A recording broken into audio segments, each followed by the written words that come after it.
Good day. Today is Tuesday, 4th November 2025, and let me again begin this program by reminding you to press the like button if, once having listened to the program or that part of the program that you want to listen to, you liked what you've heard and want to indicate that fact. Now, let's proceed with the topics under discussion, and again, I'm going to start with the main geopolitical topic. It continues to be that, in my opinion, which is the conflict in Ukraine. Now, a couple of days ago, I did a program in which I discussed a truly bizarre set of statements made by the president of Ukraine, Vladimir Zelensky, at a meeting in Kiev, despite, or perhaps in consequence of, the increasing crisis the Ukrainian army is facing on the battlefields. Well, astonishingly, in his very latest comments, President Zelensky went even beyond those comments.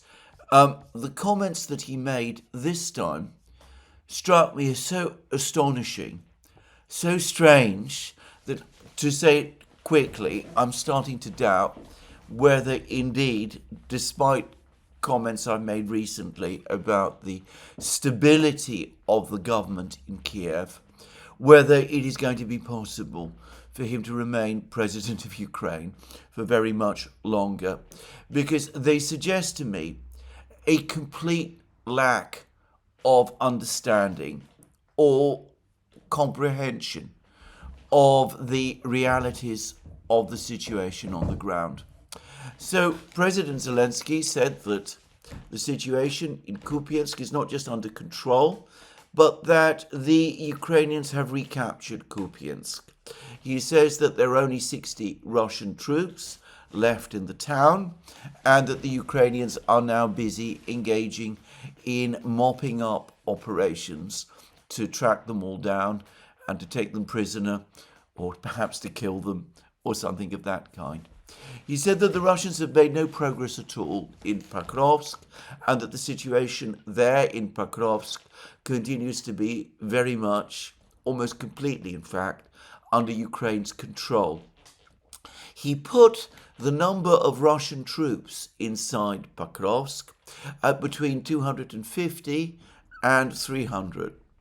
He said that the situation in Liman has stabilized, and he did admit that there is a difficult situation north of Pokrovsk, close to the town of Dobropilye, which is close to where the Russians conducted their breakthrough attack in August. He said that the Russians are concentrating large numbers of troops there, apparently in the intention, with the purpose of exacting some kind of revenge for their defeats and failures across the rest of the battleground. Now, I don't know of a single other commentator, or perhaps I should say reliable commentator, on either side of the battle, be it Russian or Ukrainian, who thinks that there is any reality to this assessment. And of course, in a place like Ukraine, where the country is at war, many people will be trying to keep an eye on what is happening on the battlefronts.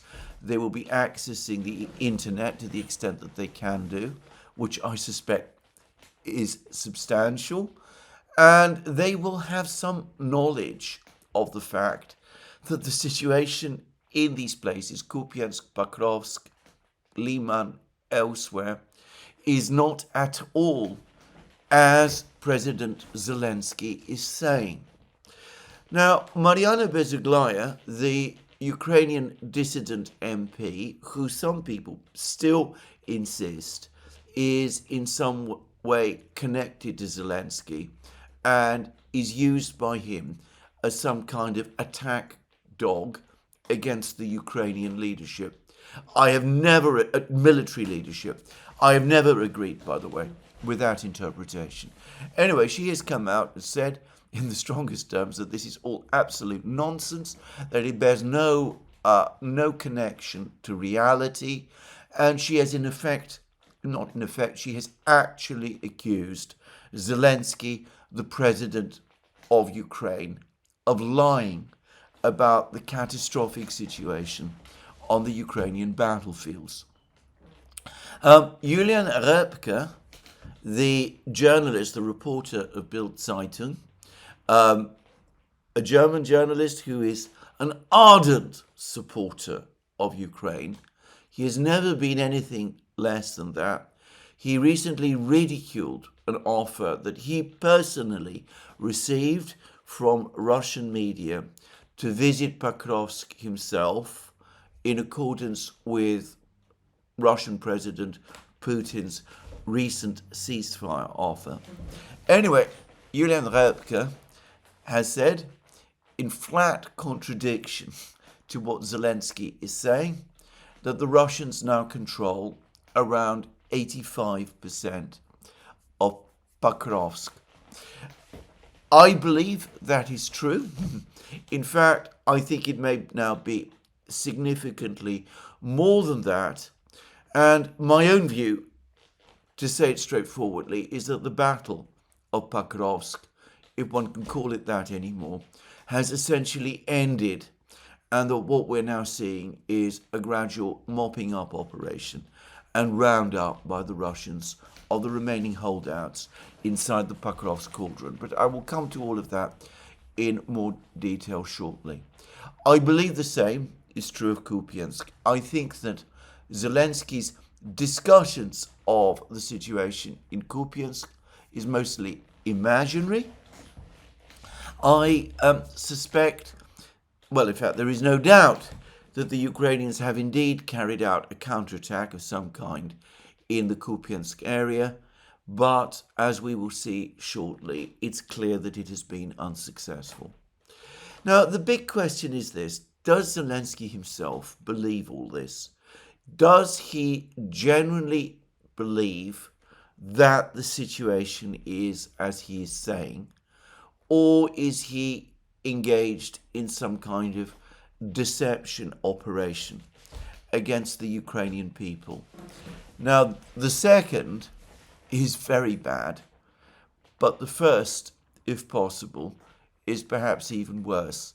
Because if Zelensky believes all this nonsense, then he is so completely detached from the realities of the situation on the front lines that, going back to what I said a moment ago, I do wonder whether it is possible for him to remain much longer president of Ukraine. Now, it seems to me that over the last 2 weeks, there has been a change in the political dynamics in Ukraine, in Kiev.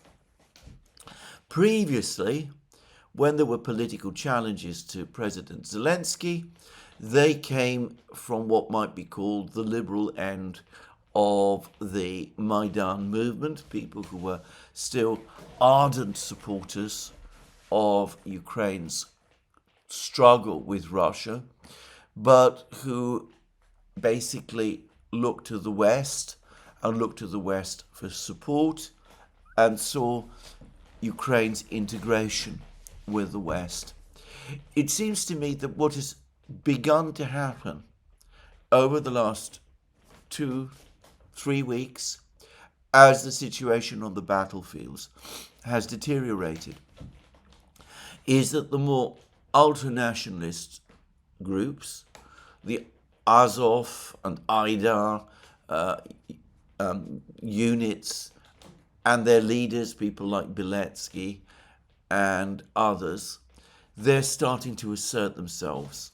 And I discussed in a program recently about how they, and by they, I suspect one should also include Mariana Bezuglaya, are now advocating for the appointment of Drapati, General Drapati, as the new military chief of Ukraine.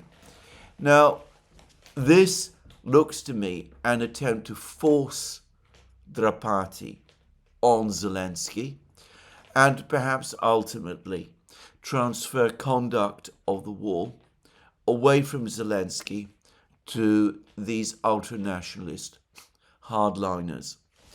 In which case, we will see, and this is not unusual in societies which face the kind of military defeat and disaster which we are starting to see play out in Ukraine, we are going to see a significant radicalization in Ukraine itself and probably a distancing from the West.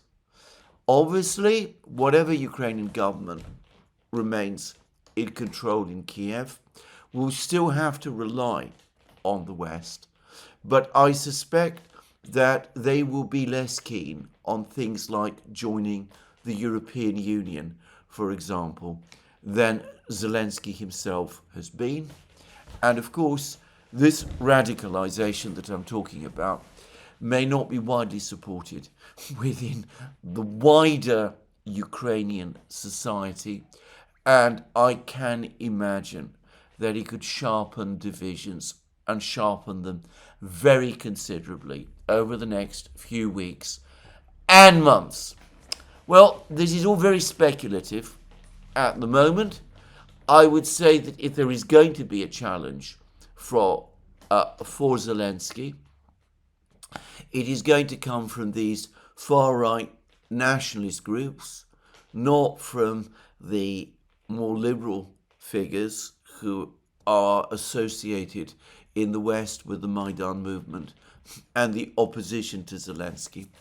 This has not yet happened, but I really do wonder whether after these events, the hardline nationalists, who certainly do understand the realities of the situation on the ground, they must be asking themselves whether Zelensky has now become such an extreme liability for Ukraine that he cannot remain the country's president.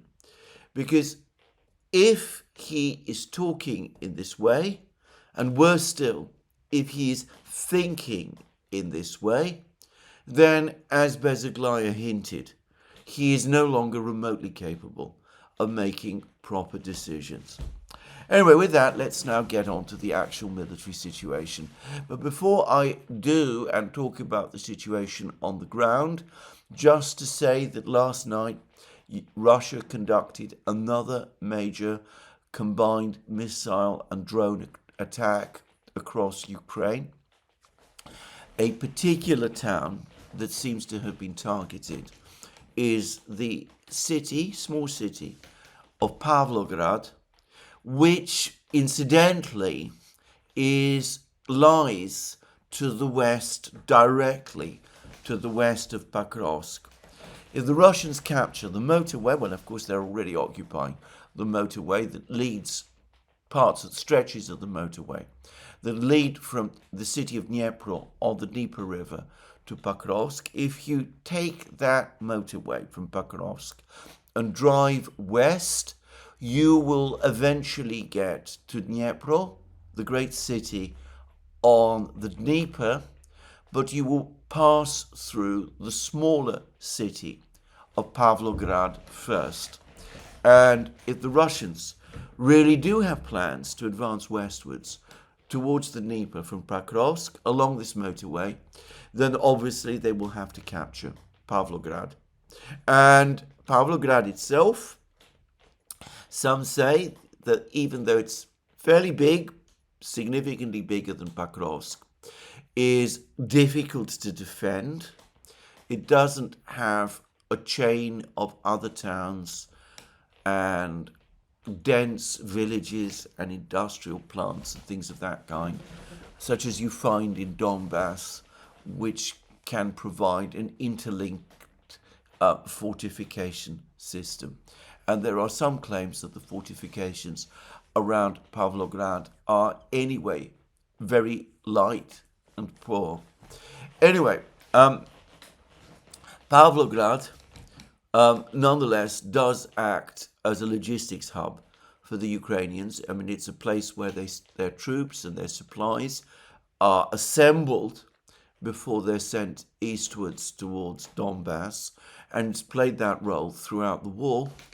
And I remember way back in 2022, Alex Vershinin, the US military officer, who has written very astutely about industrial warfare and the extent to which the West has fallen behind China and Russia in industrial warfare, and has spoken very insightfully about the war in Ukraine.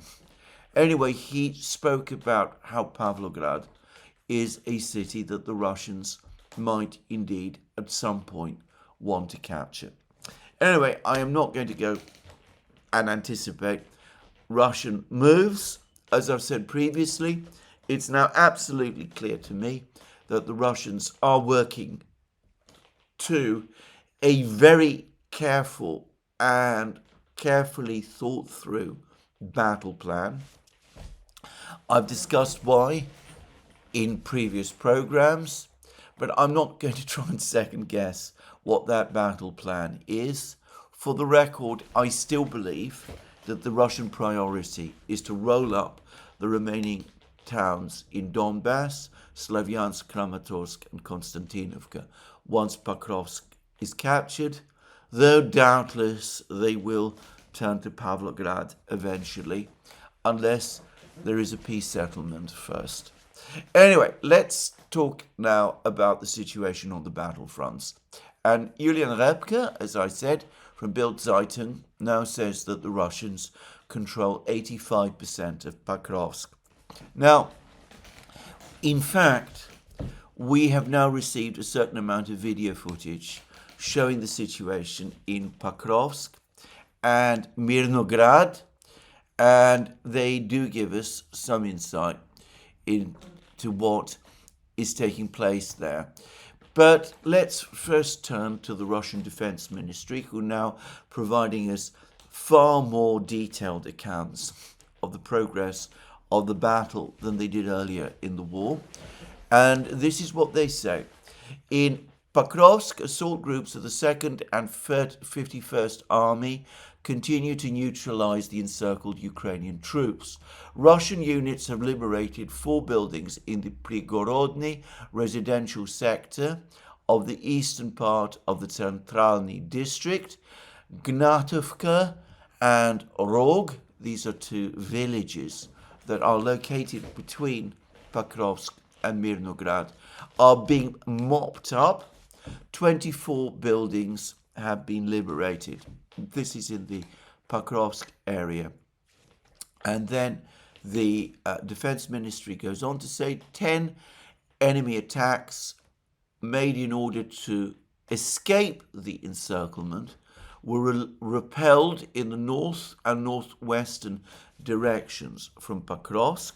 So these appear to be attempts by Ukrainian troops to break out of Pokrovsk.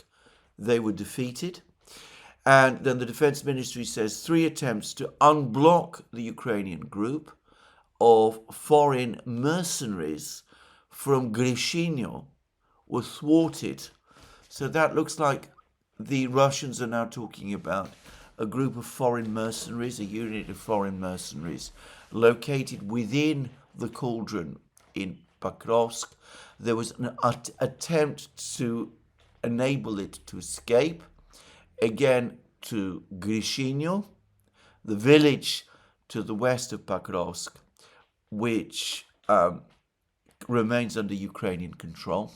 And the Russian Defense Ministry says that was sorted. And then they go on to say the enemy lost more than 30 men.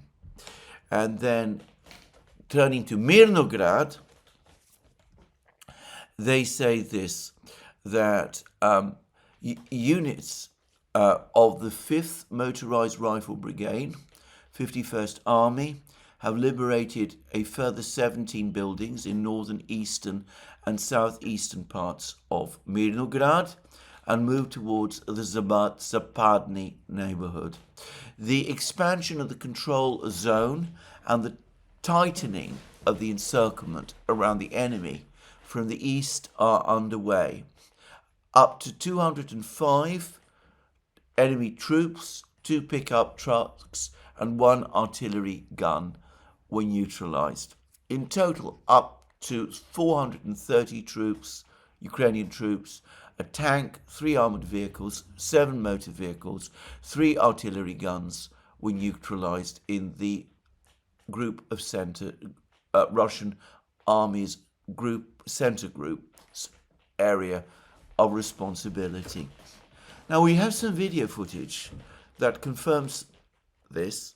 There are pictures that show Russian troops moving around Mirnograd, and there are also film pictures that show Russian troops moving around these very same places in northeastern Pokrovsk that the Russian Defense Ministry is talking about. And as a number of people have pointed out, the most interesting fact about this footage is that the Russian soldiers who are shown in this footage seem to be moving about without any fear of attack, and that there is no sign of fighting. Certainly that appears to be the case in Mirnograd. I get the sense that fighting in Mirnograd has essentially stopped, and that probably explains why the Russians are able to capture a dozen or a score of buildings in Mirnograd at a time. But it also is starting to look to be the same in northeastern Pokrovsk as well.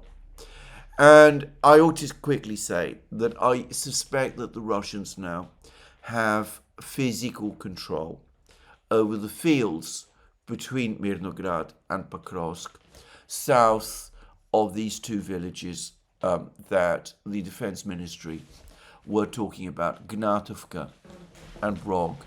I suspect that the Russians basically control the intervening countryside. So we are now talking about a relatively small cauldron, probably smaller than the one that you see in the various maps that the mapping projects have provided. I say that it's important to stress that the mapping projects are making their assessments based on visually confirmed movements of troops, Russian troops and Ukrainian troops. So they need some visual confirmation, or at least some reliable report from someone on the ground before they make adjustments. I, by contrast, since I'm not part of a mapping project, am able to speculate, and I've just speculated. I think, as I said, that the cauldron, which is shrinking anyway, has now shrunk significantly to a much smaller size than before. Now, it's been suggested that Pokrovsk has already essentially fallen, and maybe it has. Maybe the Russians control all the main buildings. It's been suggested that they control the gas works in northeastern Pokrovsk, and indeed we do see the Russian troops moving around the gas works, and there is no sign of fighting there, and that they control an area of high-rise buildings which appears to be located north of the gas works as well. And again, we don't actually have video footage of the Russians in that area of high-rise buildings, but some people are extrapolating from the movements of Russian soldiers and are assuming that the way in which the Russians are acting suggests that this area of high-rise buildings has also fallen. Maybe it has, but I suspect that the reality is that there continue to be holdouts of Ukrainian troops right across Pokrovsk, and by the way, Mirnograd as well, probably even in southern places in Pokrovsk, and I read an account by the Russian Defense Ministry yesterday, which spoke about one specific Russian military unit which is tasked with the particular job of combing through Pokrovsk and tracking down and clearing up these Ukrainian stragglers and mopping up any remaining point of resistance. So maybe Pokrovsk has fallen in the sense that the Ukrainians no longer have any control there, at least control over nearly all of the town. But that doesn't mean that the Russians have complete control over Pokrovsk, and we will probably have to wait a couple of days before we can say that and before the Defense Ministry confirms it. In Mirnograd, I suspect it is the same. The reference by the Russian Defense Ministry to attempts by the Ukrainians to break out of the encirclement that the Ukrainians have still continue to make attempts, 10 enemy attacks in order to escape the encirclement were repelled in the north and northwestern directions. That suggests that there are still Ukrainian formations, troops, who retain some kind of organization and some kind of ability to keep fighting. And presumably one must include in this, amongst these units, this group of foreign mercenaries that the Russian Defense Ministry was talking about. But it does seem to me, overall, that the Battle of Pokrovsk, and by the way, of Mirnograd, is now essentially over. We are talking about mopping up operations rather than intense battles. This is still a fairly large territory, and as I said, this process will take several days, but the main battle of Pokrovsk is over. And I would also add something else. There's now been quite a lot of video footage coming out of Pokrovsk and less from Mirnograd. But the interesting thing is that the damage to the city, the town, is significantly less than what we have seen in earlier battles. Certainly this is not Bakhmut or Avdiivka or Toretsk, places that have been devastated over the course of the fighting. It looks as if, despite the fact that the Ukrainians assembled a sizable force to defend Pokrovsk, when the battle began, much of that force, in one form or another, melted away or offered light resistance, enabling the Russians to capture the entire town, mostly intact. So anyway, that is the situation in Pokrovsk. There's still places like the Zapadny neighborhood, which the Russian Defense Ministry mentions that the Russians need to capture in Mirnograd and such places. But I think there is no doubt now that we are practically at the end.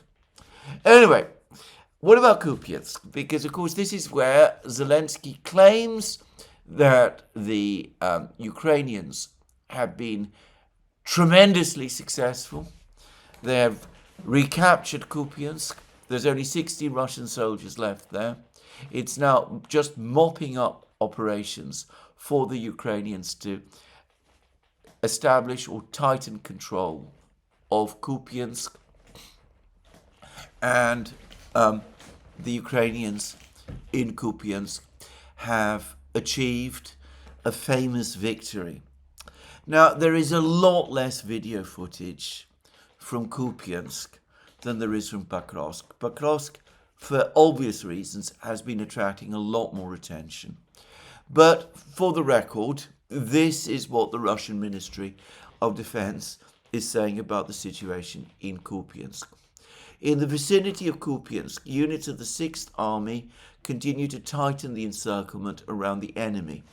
The Russian armed forces disrupted a counterattack launched by the 1st National Guard Brigade near Petrovka in order to break through to the Oskol River and pave the way out of the left bank for the surrounded Ukrainian troops. Up to 10 Ukrainian troops and an armoured vehicle were neutralised. So this is, they're talking now about the counterattack that a lot of people spoke about yesterday, and which I touched on yesterday, and which Zelensky was talking about. An attempt by a unit, perhaps no more than a section, around 10 men, of the National Guard, the Ukrainian National Guard, to break through and to reach the Oskol River, not in order to recapture Kupiansk, 10 men can't do that, but in order to capture a crossing point so that the Ukrainian troops trapped on the east bank of the Oskol River could escape. This is not a counterattack in any sense that I would understand, at least based on what the Russian Defense Ministry is saying. This is a raid by a small group of commandos to try to capture a crossing point, and it failed. And apparently, if one reads carefully what the Russian Defense Ministry are saying, all of the people involved appear to have been, as the Russians put it, neutralized. Perhaps that means they were killed. Anyway, that operation appears to have been unsuccessful, and notice that the Russian Defense Ministry again says that the Ukrainian forces on the east bank of the Oskol River remained trapped. And then the Russian Defense Ministry goes on to say Russian troops go on tightening the encirclement around the enemy from the northeast near Petropavlovka. Over the past 24 hours, the enemy has lost up to 40 troops, 16 units of weaponry and military hardware, including an armoured personnel carrier, a 155mm gun, 2 armoured fighting vehicles, as well as a US Humvee, 2 mortars, a lorry, and 3 pickup trucks close to Kupiansk. This is in the area, presumably, of the encirclement on the east bank.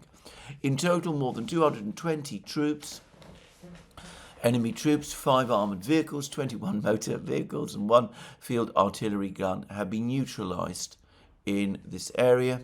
6 electronic warfare stations, a counterfire radar, and 6 ammunition depots were neutralised. Well, we don't need to waste time speculating about the exact details here, about the precise losses that the Russian Defense Ministry are talking about. Overall, the story is clear enough. Kupiansk, according to the Russian Defense Ministry, the Ukrainian troops in Kupiansk continue to be encircled. They remain in a cauldron, and rather like what is happening in Pokrovsk, the Russians are in the process of conducting mopping up operations. Now, I said previously that there is, in contrast to Pokrovsk, no video footage that confirms what the Russian Defense Ministry are saying. And there is altogether less interest in Kupiansk and less information and reporting from there. But consider, we've had reports, claims I should say, from Zelensky about the situation in Pokrovsk that turned out to be completely, fantastically wrong. Why think, therefore, that what he's saying about Kupiansk is true. By contrast, the Russian Defense Ministry's account of what is going on in Pokrovsk has been, to some extent at least, verified by video footage. Why, therefore, assume that their account of what is going on in Kupiansk is false? I just make these points. They're simple ones. It seems to me that more likely than not, we're coming closer to the end point in Kupiansk as well. Though, to say it straightforwardly, I don't have the information to be able to say whether we are as close to the end point in Kupiansk as we are to the end point in Pokrovsk. Now, over the last couple of days, there's been many reports and claims about the Ukrainians trying to make attacks to try to break through to Pokrovsk from the north through Rodinska, and there's been video footage which has undoubtedly confirmed fighting in Rodinska and the presence of Ukrainian troops there. Both Radovka and Marat Khairulin, who I am sure get their information from the Russian military, however, show Rodinska firmly under Russian control in the maps that they are providing. And I don't think it's difficult, again, to work out what has happened. There was another report from a Russian Telegram channel, which I think is probably correct. The Ukrainians did launch attacks trying to break through to the encircled Ukrainian troops in Pokrovsk by trying to recapture Rodinska. But what happened is that the Russians, as they often do, stepped aside, let the Ukrainians advance deep into Rodinska, and then they encircled and defeated the entire group. Boris Rozhin, a Russian commentator who writes under the name of Colonel Kassad, and who is, by the way, one of the most interesting and insightful commentators about the war, and who is no fan of President Putin's, by the way, just to quickly say. Anyway, he has said that the topography of Rodinska makes it all but impossible, now that the Russians have captured it, for the Ukrainians to be able to recapture it. This is a doomed enterprise. So there we are. Pokrovsk, perhaps already, to all intents and purposes, fallen, and likely to be declared fallen by the Russians within the next couple of days. At some point in the next couple of days, we know less about the situation in Kupiansk, but I suspect it is very similar. What about the situation in other places? Well, we have had video footage in Zaporozhye region, which shows the Russians now fighting inside the village of Uspenovka, which is located on the west bank of the Yanchur River. It is the only important village on the west bank of the Yanchur River which remains under Ukrainian control. I don't expect that battle to last very long, at which point the Russians will presumably advance eastwards, cut the supply lines to the town, the important town of Gulyapolye from the north, and unless the Ukrainian command makes the necessary decision to order the Ukrainian troops who are defending Gulyapolye to withdraw, then those troops in Gulyapolye are also going to find themselves trapped and in another cauldron. On the other side of the battle lines, in the north, there is now evidence, at least, shall I say, the various mapping and reporting projects and the various reporters on the Russian side, maybe not so much the Ukrainian side, they are now openly saying that there is fighting going on in Siversk itself, that the Russians have indeed broken into Siversk, that they are occupying several streets and buildings in Siversk, and it has been suggested that the Ukrainian counterattack in Yampol a few days ago, which the Ukrainians were saying had recaptured most of Yampol, was mostly intended to provide the Ukrainian garrison in Siversk with an escape route to flee from Siversk.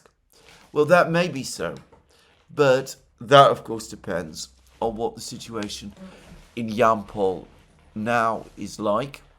And, well, there is actually a significant distance between Yampol and Siversk, and if the Ukrainians were to withdraw from Siversk, reaching this exit point in Yampol, they would have to cross roads, move along roads, which are now heavily patrolled by the Russian drones.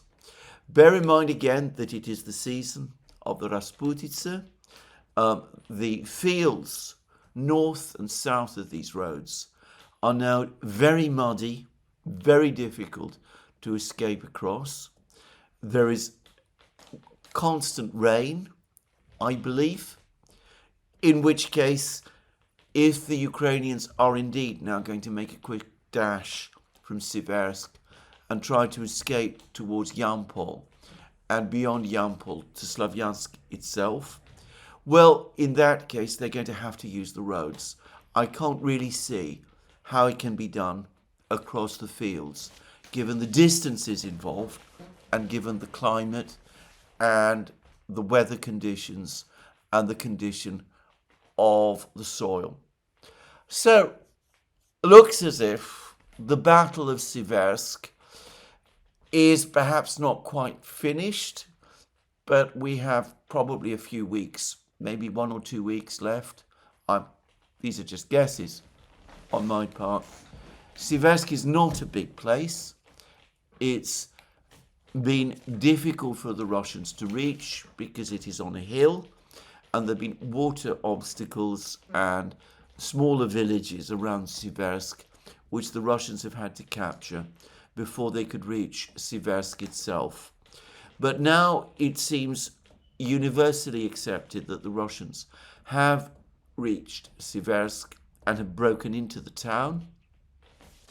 And as I said, it's a town of about 10,000 people before the war, a very small place, and a relatively small place.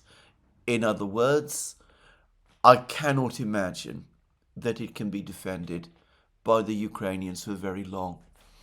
Anyway, that seems to me the overall situation on the battlefronts. Zelensky, even if he knows that the situation is not as he is describing, the very fact that he is talking in this extraordinary way is going to create huge question marks about him. And of course there will be more and more people when confirmation of the fall of Pokrovsk and Kupiansk and Siversk and Liman as well, no doubt, when it all comes, they will all be asking, what was Zelensky doing? Why was he giving us such a completely false account of the state of the battle? Now, there are a large number of reports circulating on the Ukrainian internet that General Syrsky's days are now indeed numbered, that his failure to reverse the situation in Pokrovsk has basically ended his career. And, well, one can imagine that Zelensky will blame Syrsky for misleading him about the state of the battle. And quite plausibly, this is indeed the case. But bear in mind again that Syrskyi is one individual. The person who is the overall commander-in-chief is Zelensky himself. He doesn't need to just rely on Syrskyi to get an accurate idea of the information, of the situation on the battle lines. Putin, Syrskyi's great adversary and opponent, constantly and at random telephones commanders of individual units at various places on the battlefronts. Sometimes, apparently, these can be very junior officers. And, well, partly he's doing that, no doubt, in order to provide encouragement. But the main reason he does it, of course, is in order to make sure that he's getting an accurate picture of what the situation on the front lines actually is. He's talking to the men who are right there at the actual edge of the battle. And there is nothing to prevent Zelensky doing the same thing. Perhaps he does, in which case, of course, he must be lying. Perhaps he doesn't, in which case, all I would say is he seems to be making a deliberate choice to shut himself off from bad news. Now, I've discussed the military situation.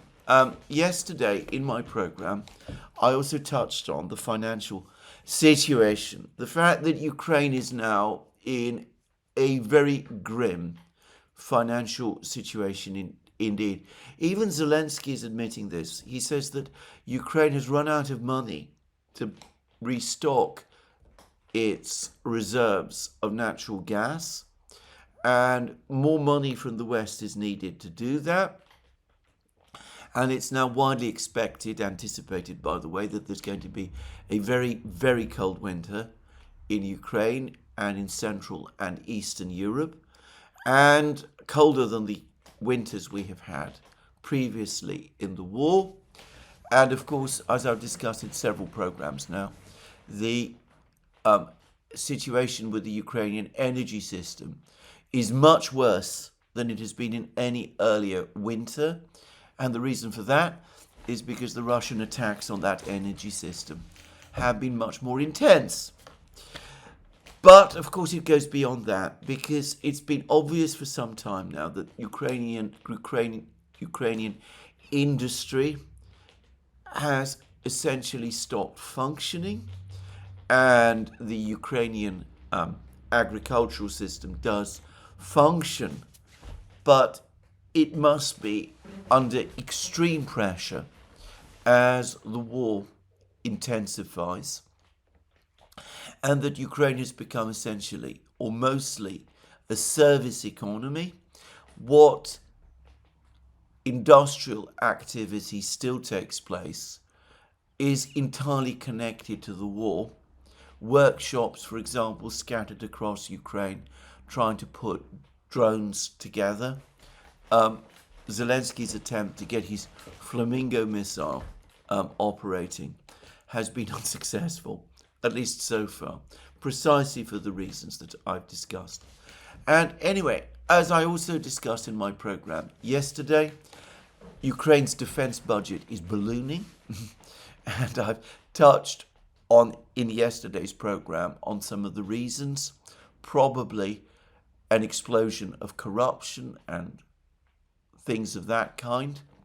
And, well, Ukraine is now spending, its budget is spending, as I've heard some suggest, more than its total GDP, such as it is its actual GDP. And, of course, its debt levels have been increasing. Its debt to GDP level is above 100%.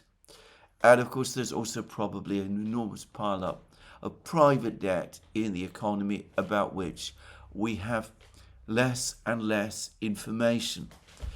Anyway, the European Commission is apparently now going around European governments and telling them that the situation in Ukraine is now so critical that unless the European Union authorizes what the European Commission still refers to as a reparation loan, that is to say, a loan sent to Ukraine by the European Union. The amount is 140 billion euros, drawn in some complex, unexplained way on the Russian stolen assets or frozen assets. Let's call them frozen assets. Then the IMF, the International Monetary Fund, is going to have to halt its lending program to Ukraine, and presumably the World Bank will have to do the same, at which point Ukraine will in effect be cut off from all funds. It will have gone not just from the kind of default situation in which it is already in, but in a situation where any further flow of funds from the West to Ukraine becomes probably legally impossible. Well, in that event, the only way that the Ukrainian government would be able to keep meeting its payments is by printing money. I've discussed this whole situation before in the past. Ukraine has come on several occasions after the 2014 crisis, very close to this point. It did so, I remember, in the winter of 2014-2015. And, well, of course, it's also come close to this point at several moments during the war, the current war, the one which began in February 2022. So we have a situation where Ukraine, where there is no output, no physical output, or shall we say, where physical output of the economy is significantly reduced, is going to have to start printing money to pay for the war and to pay for other activities. And there's also been a massive exodus of young people from Ukraine. Now, in a decision which very few people can understand, and which in Ukraine itself is being cited as another example of how President Zelensky has begun to lose touch with realities. A few months ago, President Zelensky lifted the travel ban on young people that had been imposed in Ukraine at the very start of the conflict. So young people, young men in their late teens and 20s, who up to now have not been able to leave Ukraine, have been flooding out. There's reports of an exodus of 100,000 such young men over the last 3 months, 1,000 a day leaving Ukraine with no intention in most cases of ever going back, and obviously very worried that if they did go back, at some point the Ukrainian military would want to enlist them. When this happened, I gave Zelensky the benefit of the doubt, and I said that I hope that it was a humane action on his part to keep these young people out of the horror of the war by letting them go free. And I'm going to cling to that belief, though there's little evidence in other respects that President Zelensky acts from humanitarian considerations very much. But of course, within the Ukrainian military, and within that part of Ukrainian society that want to continue the war, well, they have an altogether different view. They think it was a crazy decision, and further proof, as I said, that Zelensky himself is losing touch with reality. But of course, the point is that 100,000 young men leaving Ukraine over the space of 3 months, 1,000, an exodus of 1,000 a day, is going to further limit and reduce economic activity. There's no clear idea of how many people there still are in Ukraine. I've seen some claims that the population has now fallen to below 20 million. It was over 50 million at the time when Ukraine seceded from the Soviet Union, obtained its independence from the Soviet Union in 1991. But anyway, the point is that in a situation where there are fewer and fewer people, and I remember a Hungarian deputy foreign minister telling the group that I was in during my trip to Budapest last year, that it is an eerie experience traveling around Ukraine, that the moment you leave the cities, you find a countryside that has been almost entirely emptied of people. Anyway, all of this, an absence of people, a collapsed industry, an agriculture that is still perhaps just about ticking along, and a service sector that functions in a few cities. Well, all of this is a recipe, if external funding is cut off, for hyperinflation. It's difficult to imagine that Ukraine would avoid a hyperinflation crisis if the external funding came to a stop, as presumably it would if the IMF pulled out of its lending program to Ukraine, and if the European Union and the United States were unable to provide Ukraine with further financial support. Now, we have to be careful here, because the European Commission is clearly floating this possibility in order to panic European governments into agreeing to the loan idea, the reparations loan idea, proposed by Ursula von der Leyen and Friedrich Merz. It's now become clear that opposition to this loan has gone beyond Belgium, that France and Italy oppose it also. So there is a significant amount of opposition to this whole loan idea in the European Council. But again, the very fact that people are talking in this way perhaps emphasizes or re-emphasizes the sense of crisis that exists in Ukraine now, and which also exists amongst Ukraine's backers. Now, here perhaps I will just quickly say something about the IMF. As far as I'm concerned, Ukraine defaulted on its loans back in 2014. The previous Ukrainian president, Viktor Yanukovych, had taken out a loan with Russia, $3 billion loan, as I remember, drawn on Russia's sovereign wealth fund. It was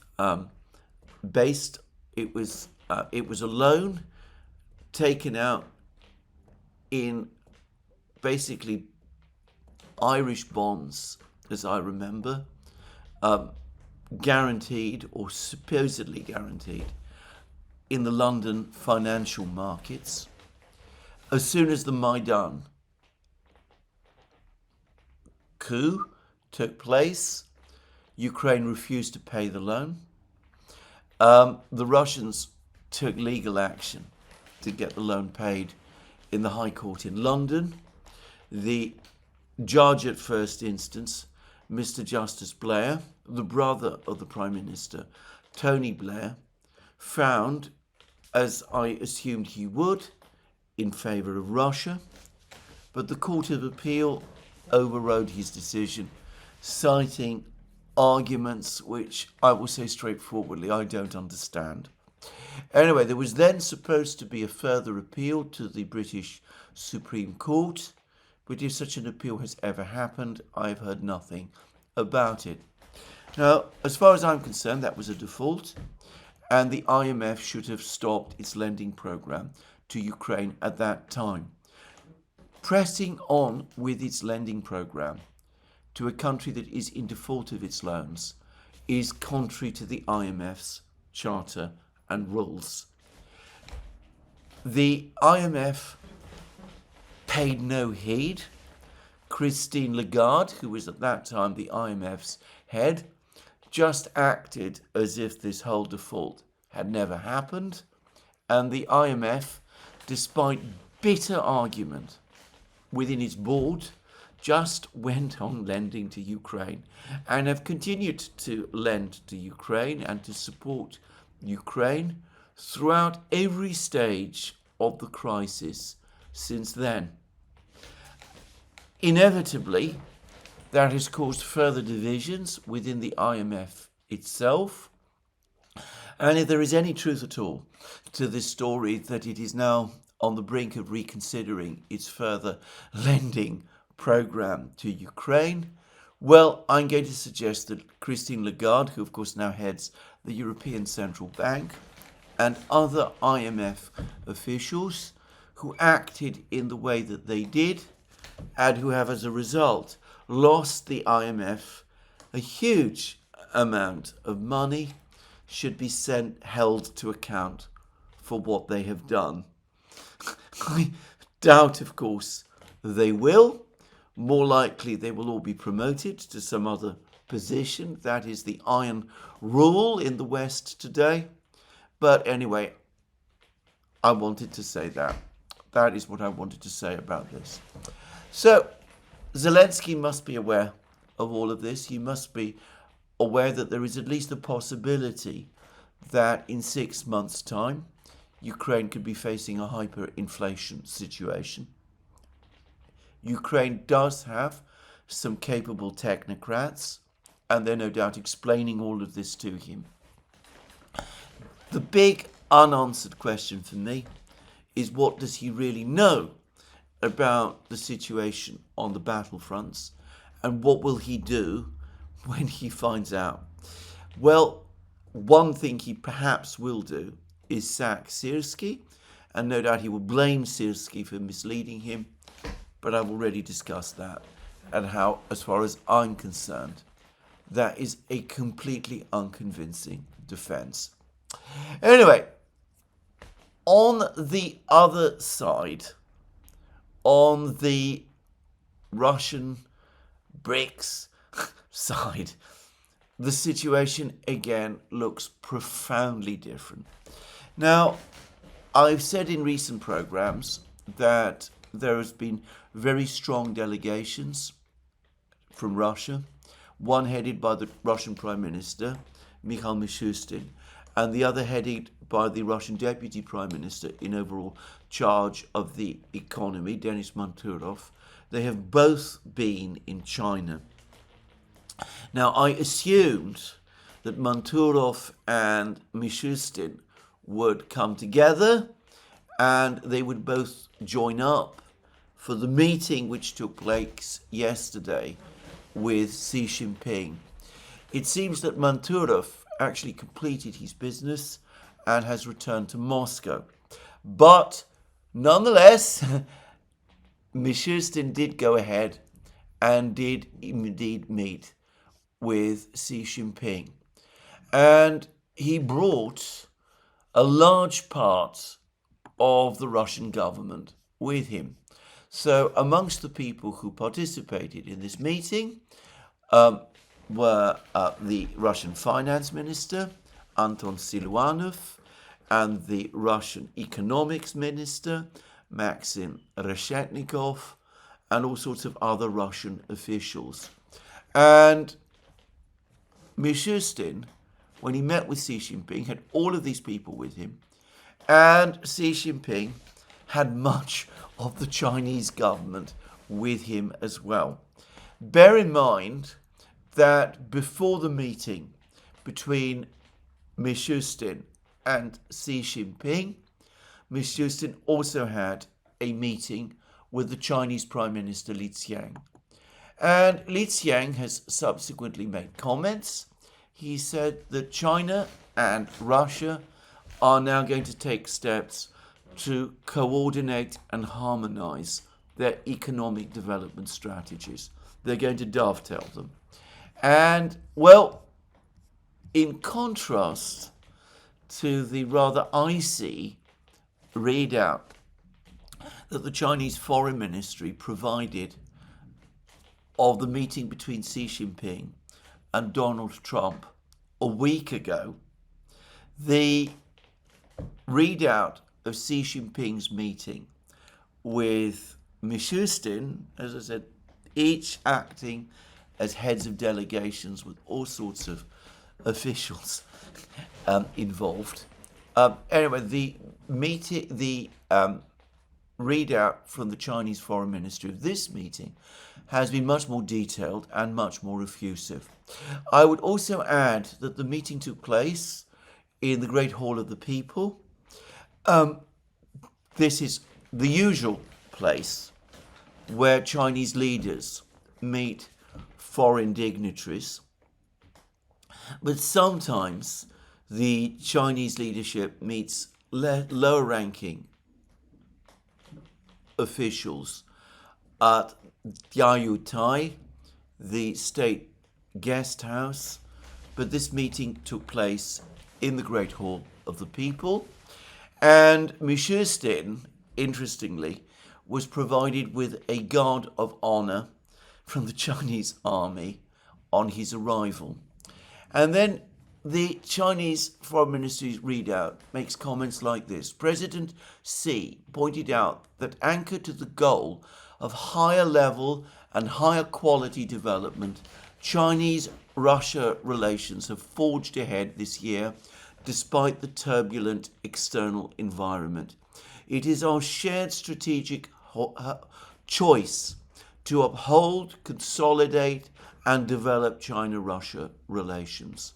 And then he talks about his very good relationship with President Putin, and he says that the two sides must maintain close coordination and effectively implement the important consensus President Putin and I have reached.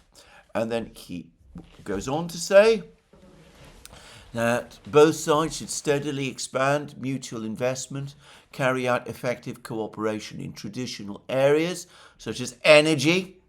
So obviously China's going to continue buying Russian oil, and Power of Siberia 2 is going ahead.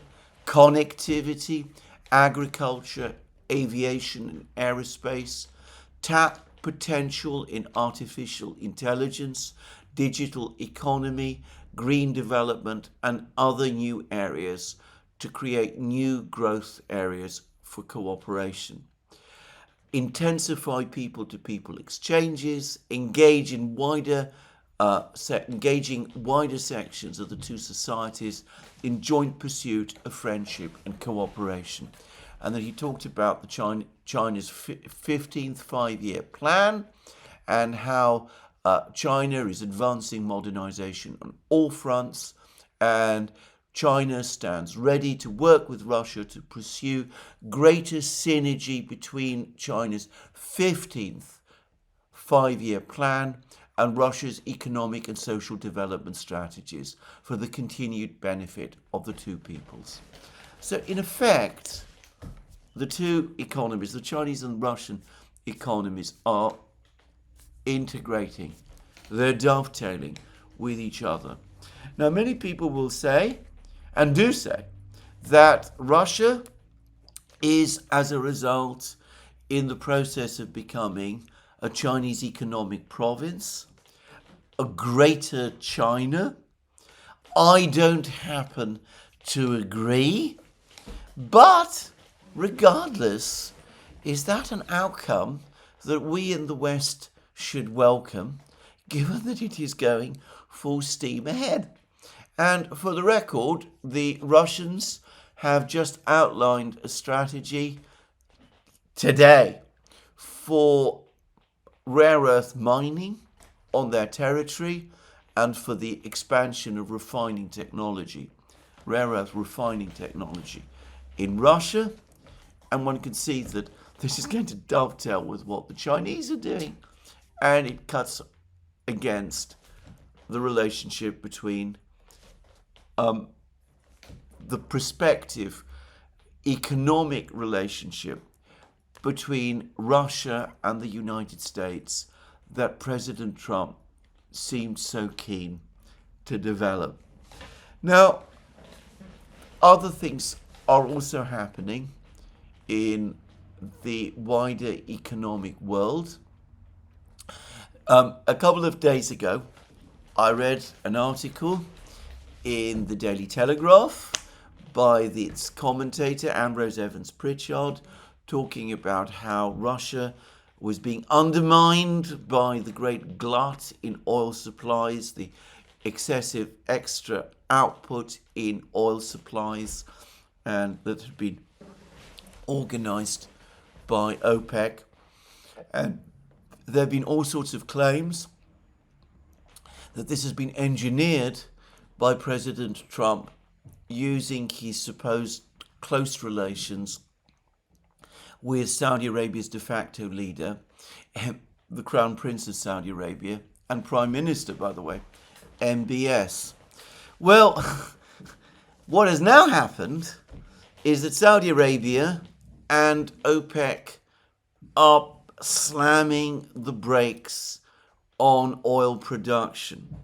They have become worried about the supply glut and about the fall in oil supplies, or so they say, and for that reason they're engaging in a program of oil production reduction. Now, there are reasons for this which have absolutely nothing to do with the Russians, and it's not intended to help with the Russians. Saudi Arabia is running a major budget deficit, apparently around 5% of GDP. And Saudi Arabia, of course, has a massive and massively ambitious economic development strategy, not all parts of which are going well by any means. And MBS needs to keep the money flowing into Saudi Arabia to maintain stability there. So he needs a higher oil price rather than a lower one. And here, I would simply make the point, he's in a weaker position than Putin and Russia, who have a much more diversified economy and a far bigger economy than Saudi Arabia does. So MBS has a reason to slam on the brakes, and he's probably doing that for straightforward economic reasons relating to Saudi Arabia's own domestic needs. But again, I suspect that there is something else at play here too. And this is that, again, the sanctions on Lukoil and Rosneft, which the United States imposed 10 days ago, are clearly intended to shape the oil market. Now, that is something, and I've discussed this in many programs, that the Saudis are not going to be happy with. Because as far as they are concerned, shaping the direction of the oil market, deciding where it's going, whether there's going to be a glut or a shortage, whether the price is going to be pushed up or whether it is going to be pushed down. That is their business, not America's. Oil is what Saudi Arabia depends on. And they will not be happy at the way in which the United States and the European Union have been trying to control the oil market over the last 4 years for geopolitical reasons in order to try to put pressure on the Russians, as they suppose. So I'm not saying that this explains OPEC's decision to reduce production, but it's something that people perhaps do need to take into account and think about when they glibly assume that it is for the Europeans and the Americans to pull the switch, or the lever if you prefer, and to try to control Russia's energy exports and its receipts from them. For the record, India appears to have increased its imports of oil from Russia this October, which has just passed. Some assume that India is going to start reducing its imports of oil from Russia after the 21st of November, when the sanctions on Lukoil and Rosneft come into force. But the Indian Oil Corporation, the state-owned one, has already made purchases, future purchases of Indian oil in December. And of course, after the 21st of November, Putin is coming to India, and I expect that they will be discussing energy also. Notice again that Xi Jinping talked about energy cooperation between China and Russia continuing. And for the record, China's consumption of oil remains so vast that it can quite comfortably absorb all the production that Russia makes. Anyway, let's just finish this program by turning to one of the few remaining voices of sanity that we still find, in this case in Britain. Lord Skidelsky participated in another debate in the House of Lords about the situation in Ukraine. I have been privileged to have been provided with a written version of his comments, which as always strike me as insightful and wise. I have not, however, obtained a complete sense of the entire discussion, though it does look as if the mood in the House of Lords, in the British Parliament, has turned much bleaker about the situation in Ukraine, and it looks as if one particular member of the House of Lords, Lord Tugendhat, apparently acknowledged the possibility of a Ukrainian defeat and a Russian victory, which would be a new thing, especially coming from him. Now, Lord Skidelsky absolutely rightly says, given that this is not an outcome which presumably Britain wants, a Russian victory and a Ukrainian defeat, with all the enormous problems that that will bring in its wake, at least for Britain, surely the right thing to do, again, is to try to find some diplomatic way out of this crisis. And he's absolutely right. And he also showed, shall we say, less enthusiasm for the various proposals that continue to be made to ramp up the sanctions against Russia and to send ever more numbers of advanced weapons to Ukraine. As he rightly points out, this has been repeatedly done, and it has never achieved the objective that its advocates claim. And I noticed that one of the things that he proposed, and it is a view that I absolutely endorse, he said that the British government needs to start talking to the Russians again. We continue to have diplomatic relations with Russia. We have an embassy in Moscow. They have an embassy in London. It should be possible to arrange for the British Foreign Secretary to fly to Moscow to meet Lavrov. Or if that isn't acceptable, maybe, given that Lavrov is unlikely to want to come to London, a meeting can be arranged in some third country. Soon there will be a G20 meeting in South Africa. It's far from certain that Putin himself is going to go, but there will be a Russian presence there. Maybe the Prime Minister, Keir Starmer, could meet whatever Russian official, quite possibly Lavrov, attends the G20 meeting instead. Surely, given that we are looking at a defeat in Ukraine, and I say we because we are now so over-invested in this enterprise that it will be impossible to pretend that a Ukrainian defeat is not a defeat for Britain. After all, I think it was Donald Tusk, the Prime Minister of Poland, who recently said that a defeat of Ukraine is a defeat for Europe. So a defeat for Ukraine, by extension, must also be a defeat for Britain too.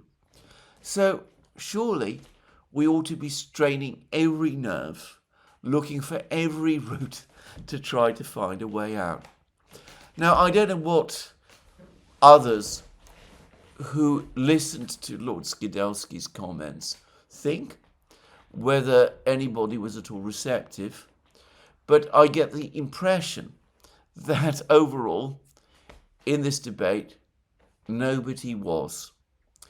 There is a particular English hymn.